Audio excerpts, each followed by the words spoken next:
National Center for Policy Analysis President Alan West, a lieutenant colonel and former congressman, joins me now to talk about Yemen and the situation on the peninsula. Colonel, for viewers who don't know it, why do we need troops in Yemen? How big of a deal was this pullout? Well, I don't know if it's so much that we need to have the troops in Yemen, but we need to have some type of ability to keep monitoring and intelligence gathering there in Yemen, because it is strategically located in that it is very close at that strait that connects it over to Somalia, and then also it's the southern part of Saudi Arabia. And if you are allowing the Houthis and Iran to come in and have an impact there and control the capital, that means that now Iran is controlling about 4 different capitals. Well, Iran does. Shouldn't we just state that as a fact, that they do control Yemen? You're totally right and completely right. And now, you know, you have that internecine fight between Al-Qaeda and the Arabian Peninsula, ISIS, and the Houthis, who are Shia. And of course, Saudi Arabia is concerned, and they're going to have to weigh in because they don't want that type of chaos, and they don't want an Iranian presence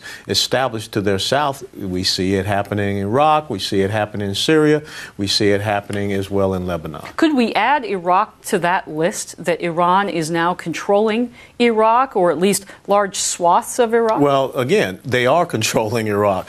12 years ago, I was in Tikrit. The 4th Infantry Division headquarters was right there. Guess who's in Tikrit today? The Iranian Revolutionary Guard, Al-Quds, and other militia forces. Iran is calling the shots there. And so, once again, we have, created a vacuum, and we have surrendered territory that we had, a somewhat stable situation.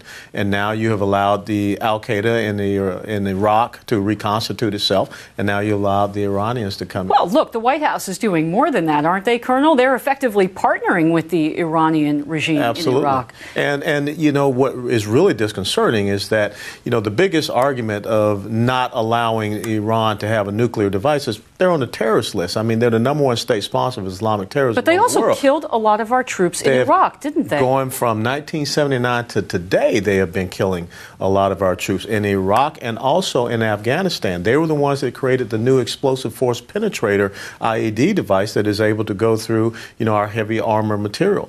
But, this administration should not be going in any type of deal with someone that has not changed their behavior whatsoever. And furthermore, they are holding 4 Americans hostage right now, Mary.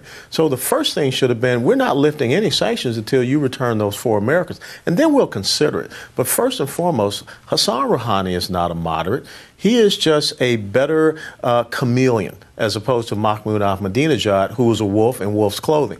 This guy's a wolf in sheep's clothing. I talked to my last guest, Olivier Guita, about North Africa and what the nations of North Africa, countries like Egypt, might do to counter the terror threat on their own.